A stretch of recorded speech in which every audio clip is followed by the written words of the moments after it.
Hi, this is Chapter 1, Medical Emergencies, the second edition. This is the introduction.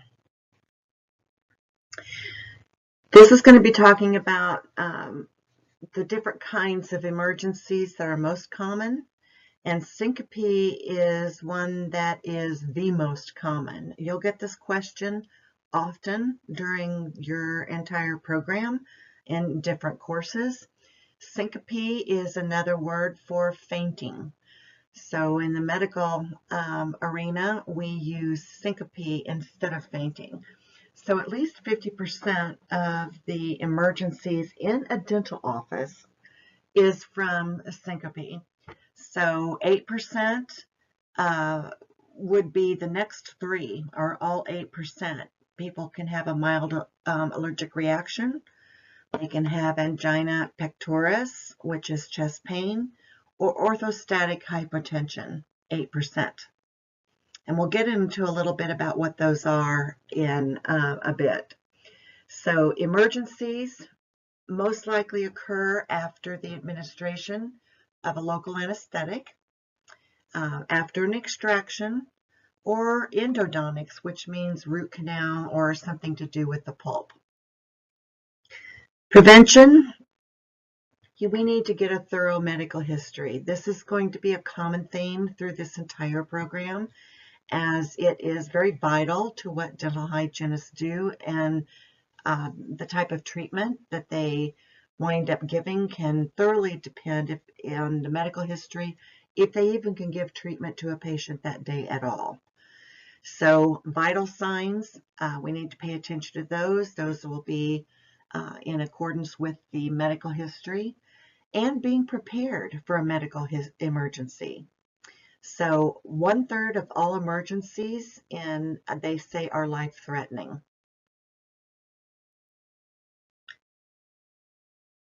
The prediction of increased medical emergencies. This will probably be a quiz question. It's increasing age of the patient population. So as the baby boomers are all in their 60s and 70s, there are a lot more of this population, so naturally there's going to be an increase in medical emergencies. Advances in healthcare. Advances in healthcare have given us a longer life, so you're keeping a larger portion of the population healthy for, or at least living for a lot longer time. So of course, once again, that's going to be an increase of possible medical emergencies, and also advances in dentistry. So patients may report a condition that can increase the risk of a medical emergencies, or patients may not report a condition, mainly because they don't think it has anything to do with dentistry. So if they're coming to get their teeth cleaned and an exam given by a dental hygienist, they're not thinking that the fact that they have liver disease has anything to do with the fact that they're getting their teeth cleaned. But in fact, it can have a lot to do with if they need anesthetic, what type of anesthetic that we choose that might be affected by the fact that their liver does not function as well, etc. So we always have to ask probing questions to the things that they put down on their medical history. So conditions may include heart conditions. Someone has a heart condition, you need to be alert to a myocardial infarction, which we call it's an MI. We need to be alert to congestive heart failure. We need to be alert to a stroke, which is a CVA. Asthma, if they say they have asthma, we need to be alert to an attack. If they say they have had a stroke, they might have frequent headaches or dizziness, we need to be alert to another possible stroke or cardiovascular accident, as they call it. And we need to be alert to a seizure if they mark down epilepsy. We need to be alert to problems of myxedema coma or a thyroid storm, which we'll learn about later in the program in this course, and with thyroid problems. Diabetes. If they circle, and many people have diabetes these days, we need to be alert to the fact that they could have a hypoglycemic incident or diabetic coma. If they write down that they use corticosteroids, we need to be alert that they might have a possible adrenal insufficiency. Allergy. We need to be alert that they might have an attack or a reaction to something. A lot of people have a reaction to latex gloves, for instance, and most offices now will use nitrile gloves, which do not give this reaction. But if someone is highly allergic to latex, and we use latex gloves, the little rubber stopper in the polishing handpiece would be also latex. On a light case, they could have a skin reaction or breakout in hives or something in your chair, or possibly later, some have a latent reaction to this to where they'll get home, and 2 or 3 hours later they'll start getting these same type of reactions, and maybe call the office and want to know what in the world we had over there that might cause them this kind of reaction. Or they, and the really serious side, they could go into an anaphylactic reaction, and rather quickly. So if they write down allergies, we want to ask probing questions. Diabetes, corticosteroids, bleeding disorders, we want to write down and make a note that they may be alert. We want to be alert to bruising, a hemorrhage, or hemophilia.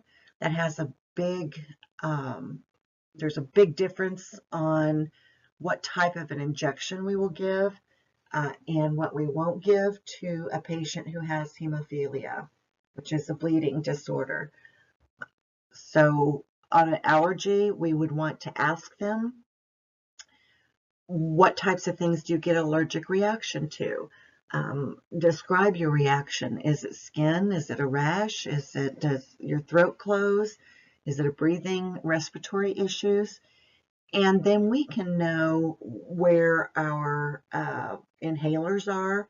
We know that what we have in our emergency kit, and we can have whatever that it may be their issue on hand, where if they do happen to have a reaction to any of the things that we've mentioned, then we would know exactly where to go to get whatever it is that will help them. So if they give a positive response, a yes response to any of the questions on a health history, we want to have some further dialogue with them. So we determine the frequency, the severity, and what triggers them. So this is an example. They mark down they have asthma. Like I said before, we would want to say, how often do you experience an attack? How serious is it? Do you use an inhaler? Do you have the inhaler with you? Because most often it's better if they use their own inhaler. Sometimes at offices, there should be a person that goes, the task is to go through and make sure that there's no expiration dates on any of the emergency equipment or medicines. And sometimes offices have those and sometimes it doesn't. So you go to reach for something to give them and realize that it has expired. So most of the time, people that carry medication or inhalers around with them, it is not expired yet. So we want to ask them, is it serious enough that they go to the hospital? What triggers it? Etc. And then we can be better prepared to avert any type of medical emergency in our office. So if they're on medications, you want to say, did you take your medications today? Did you eat today? And this particularly is important with diabetics, because if they didn't eat, if they were in a hurry, they got up, they didn't eat, they didn't take their medications, and they get here, usually especially if they're in a hurry, and so they're all hyped up, and they can come and their blood sugars are all out of balance. All of a sudden during your appointment, they can get kind of cold, looking clammy, and maybe a little bit of sweating, and you're not really sure what's going on. They can sometimes faint. And even at our school and in most offices, in the refrigerator, they'll have some type of juice or applesauce or some type of sugar that you can quickly go to give to your patients. And after they have something like this, sometimes they want to postpone the appointment for another time, and sometimes they want to continue on. They get better, they feel better, and they want to continue on.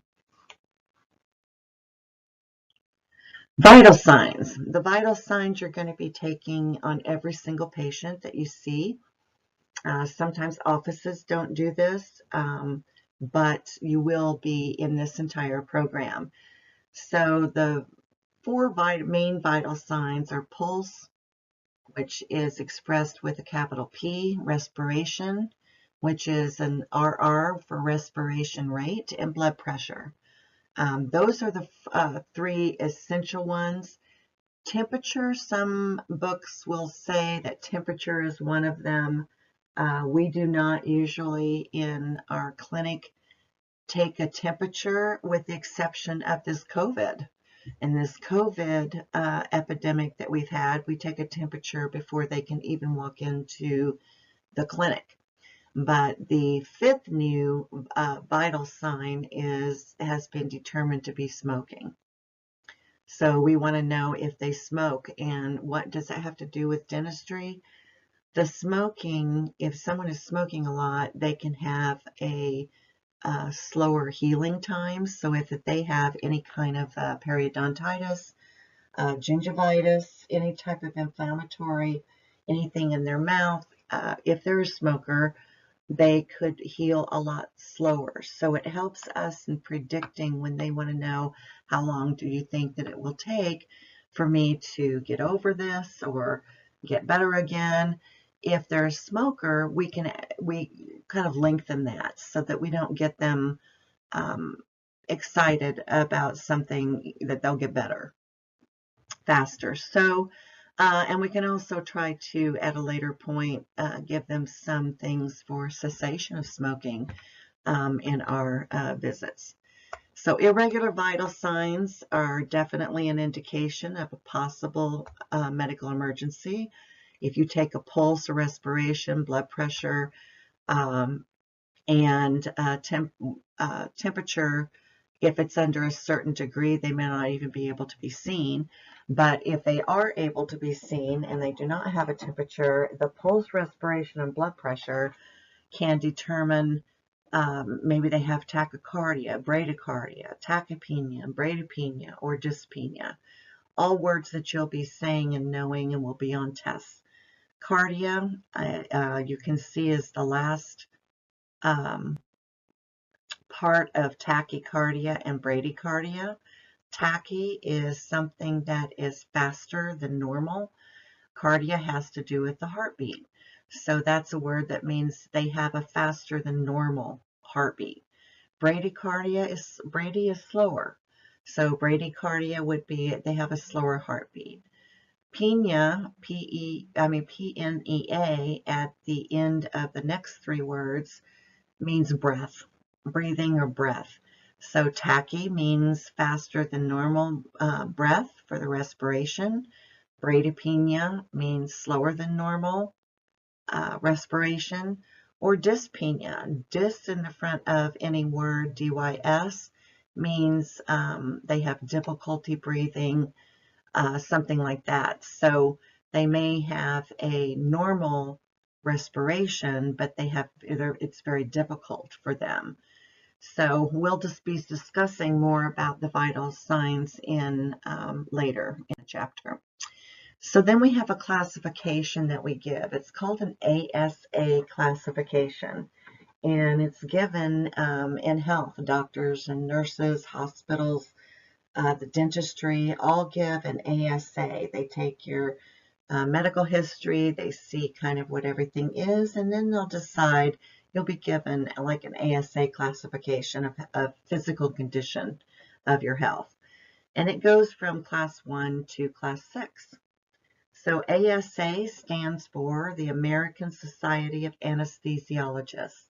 And so what this is based on, mainly your ASA, whatever they decide that your classification is, that's it's for anesthesia. Then we know what we can give you in case you need to have anesthesia and what we cannot give you and what we need to be cautious about, etc. So it all has to do with being given possible anesthesia. So I would know that. American Society of Anesthesiologists. Wouldn't be surprised if something like that isn't on your boards. Patients with a higher ASA classifications, like a type 3 and higher, have a greater risk for a medical emergency. So these classifications have been around for forever. They were amended and back in 1962, and they're still used today. So an ASA I patient, let's describe that. That's a normal, healthy patient. There's no organic, physiological, psychiatric disturbance. It does exclude the very, very young and the very old. These type of people have a good exercise tolerance. They're healthy, just mainly healthy. They're over 3 and under 60. And you have to remember, since this has to do with anesthesia, hopefully someone under 3 years old would not be have a need for anesthesia in a dental office. But definitely we need to be concerned and really aware of the type of anesthesia that you would give someone naturally under 3 years old and over 60. As someone is nearing those ages, very often they are in higher risk category. They may have other issues, health issues at that point, that will interfere with certain types or the amount of anesthesia that you may be given. So this is someone that is not taking any medication. Now, there are some exceptions to this. If someone's taking a birth control, vitamins, let's say they have seasonal allergies, and it only happens during like the fall ragweed season or the spring, certain seasons of the year when there's cold snaps. If that's all it is and they're not taking a daily medication, then they can still be, for an allergy, they can still be an ASA I. An ASA II is mainly someone with a mild systemic disease. So this is, or a risk factor for a systemic disease. They don't really have any functional limitation, or they maybe have a well-controlled disease. An ASA II type patient has at least one of the following, and actually many more than we could list here. They might have high blood pressure, but it's very controlled. It's not really super high. It's just a little higher than normal. So a type 2 diabetes is an ASA II, and they don't have to have any kind of systemic effect, meaning that their liver is affected by this or their kidneys or something like that. They just have type 2 diabetes. They're an ASA II. Someone that smokes and they don't have COPD, they're an ASA II, mainly for the reason of smoking constricts all the blood vessels. Mild obesity. If you're pregnant, you're an ASA II. If you have mild allergies, any type of allergy that you need daily medication for, or that you have a very mild reaction to latex, or you have a very mild reaction to something else in the dental office, then this would be a mild. Age over 60 and that under 3 would be an automatic ASA II, even if they had nothing else wrong with them. So if they have mild dental anxiety, they're really nervous. And this is not the person who says, oh, I hate to go to the dentist, I'm really nervous. This is someone who really gets, like, starts to sweat, is white knuckling the chair, something like that. And anybody who has under any psychiatric care is an ASA too. And mainly because they may be taking medications that might be able to interfere with anesthetic. And if you're wondering what dental anxiety has to do with anesthesia, if a person is highly, highly anxious, they're usually releasing adrenaline, which is another word for epinephrine, from their body. And some of the anesthetics that we give have epinephrine in them, and they have really good qualities. We like to use that. It lasts longer. It is more profound anesthetic. So we would prefer to use that. But if someone is already releasing a terrific amount of epinephrine in their system, we don't want to give them something with even more epinephrine, because epinephrine has been known to increase the palpitations of the heart. So that's why we would want to, I'm not saying we wouldn't give it, but we may monitor how much we give. So in ASA 3, this is someone with severe systemic disease. The 1s and the 2s are really healthy. Now when you get to, and the 2 is with some minor issues, mild issues. But an ASA 3 is where we're getting into a little more serious issues that we really have to pay attention to. This is severe systemic disease. They have some functional limitations. They maybe their activity is limited, but it's not incapacitating. They have a controlled disease and could have of more than one body system. So maybe they have a controlled disease of the liver and controlled, they have hypertension, high blood pressure, but it's controlled. It's more than one body system, so that would kind of make them into a ASA 3 right off the bat. But they're still not in any immediate danger of death like the higher ASA categories would be. Some examples of this would be controlled heart failure, stable angina. Angina is angina pectoris, or just angina, is just kind of a pain in the heart, just a pain in the chest. Myocardial infarction, which is a heart attack, longer than 6 months ago, but they don't have any signs or symptoms of it. They could be a ASA 3. If anybody who has control, even if it's controlled, they have type 1 diabetes, they're automatically an ASA 3. Type 2 diabetes is just an ASA 2. And one of the reasons that this is thrown over into the ASA 3 category, type 1, is because this type of diabetic requires insulin all the time. So we need to, they've got it in their system, so we're kind of watchful of maybe different types of anesthetics or the amounts that we would give. So more examples: poorly controlled hypertension with blood pressure greater than 160/100, which is a stage 2 hypertension. So this, when it hits that high, even if they don't have any other of these items on there that are wrong with them, they would automatically be an ASA 3 because they're at 160 systolic or 100 diastolic. If they're morbid obese, they could be an ASA 3.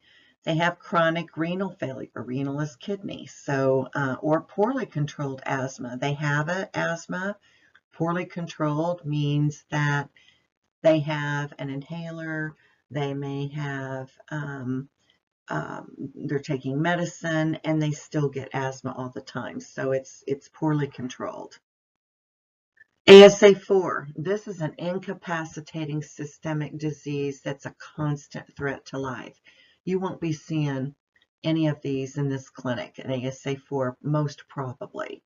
If we do, it would not, it's going to be rare. These may have shortness of breath or distress even at rest.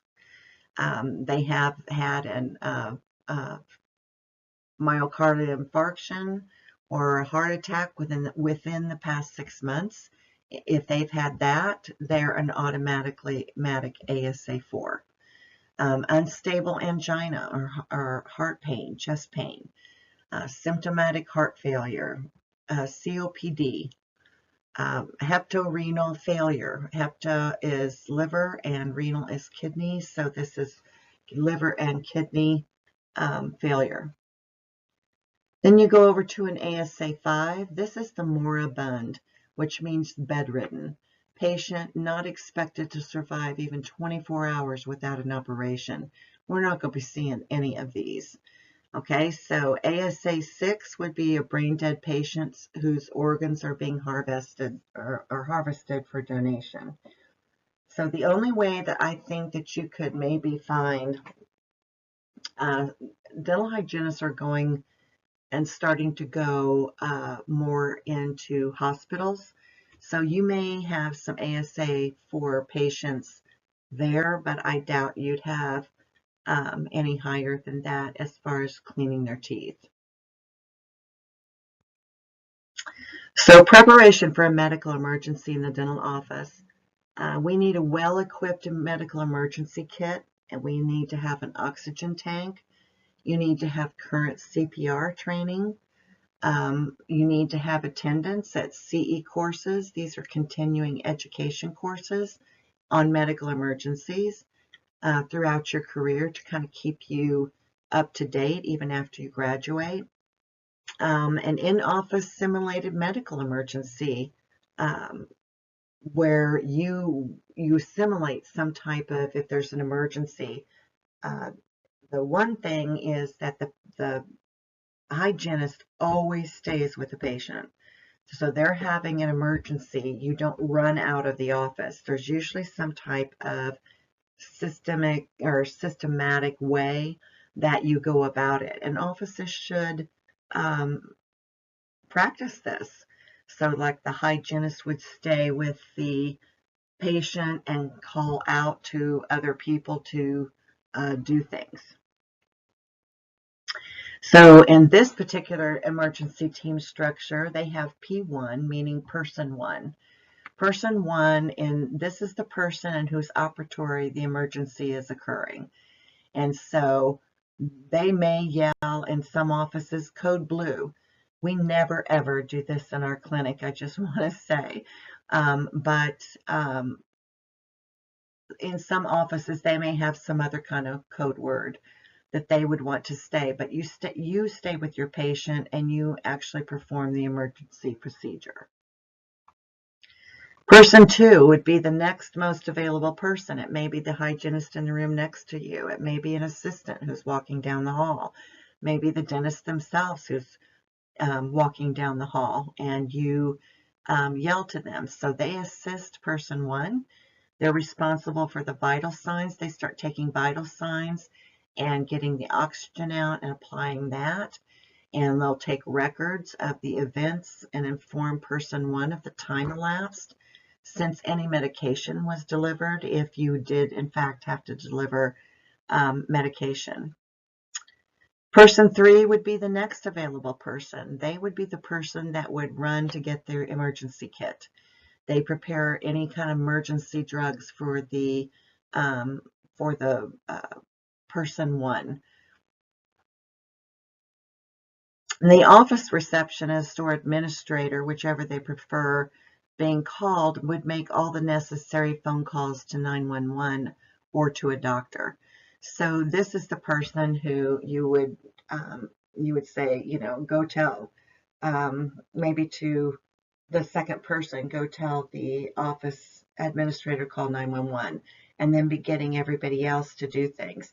I do want to say, though, that in most situations, unless it's something like sugar for a diabetic or perhaps an inhaler with asthma or an EpiPen with anaphylactic reactions or something, even though you're going to be taught this, most often a hygienist does not administer any drugs.